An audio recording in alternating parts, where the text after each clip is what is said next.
শহীদ ওয়াসিম 16ই জুলাই শহীদ হওয়ার পূর্বে তার সামাজিক যোগাযোগ মাধ্যমে যে স্ট্যাটাসটি দিয়েছিলেন, দীর্ঘ প্যাসিবাদী আন্দোলনের পরিসমাপ্তি যেন ঘটেছিল সেরকম একটি স্ট্যাটাসই দিয়েছিলেন শহীদ ওয়াসিম আকরাম। তারা সকলেই অবগত আছেন যে আজকে একটা ঐতিহাসিক দিন। আপনাদেরকে একটু স্মরণ করে দিই, গত বছর অর্থাৎ 2024 সালের 15ই জুলাই অর্থাৎ যে গতকাল যে দিনটি ছিল, সেদিন বাংলাদেশের ইতিহাসে একটি ন্যক্কারজনক ঘটনা ঘটেছে। ঢাকা বিশ্ববিদ্যালয়ের 100 বছরের ইতিহাসে যে ঘটনা একবারও ঘটেনি, সেই ঘটনা ঘটেছিল 2024 সালের 15ই জুলাই।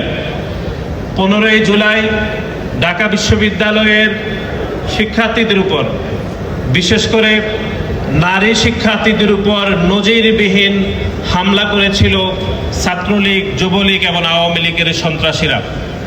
আপনাদেরকে আরেকটু স্মরণ করে দিই যে আওয়ামী লীগের তৎকালীন সাধারণ সম্পাদক ওবায়দুল কাদের আন্দোলনকে দমানোর জন্য বলেছিলেন যে আন্দোলন দমানোর জন্য ছাত্রলীগ একাই যথেষ্ট।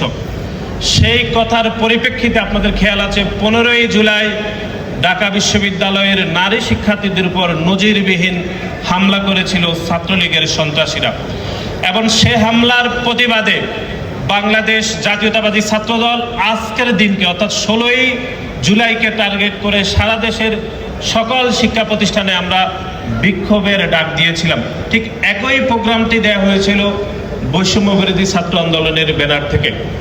সেই বিক্ষোভ থেকে দিনের শুরুতে বেগম রোকেয়া বিশ্ববিদ্যালয়ে আবু সাইদ শহীদ হয়েছেন, এবং তার অল্প কিছুক্ষণ পরেই আমাদের সহযোদ্ধা, আমাদের ভাই ওয়াসিম, যিনি চট্টগ্রামে শহীদ হয়েছেন।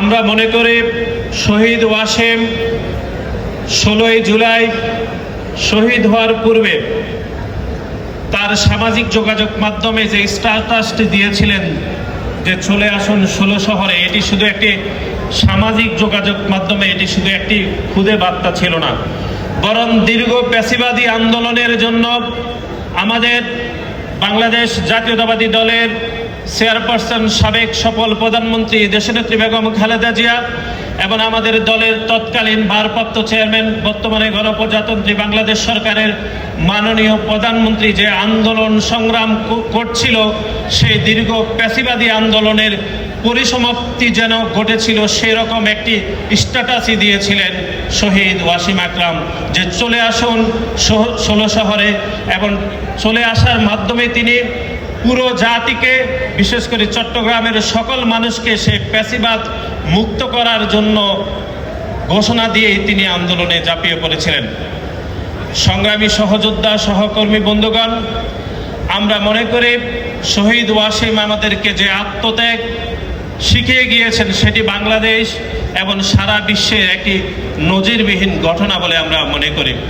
সুতরাং আজকের এই দিনে আমরা গভীর শ্রদ্ধা বলে স্মরণ করছি শহীদ ওয়াসিম আকরাম সহ আজকের এই দিনে যে 6 জন সহযোদ্ধা শহীদ হয়েছিল 2024 সালের 16ই জুলাই, সকলকে আমরা গভীর শ্রদ্ধা বলে স্মরণ করছি।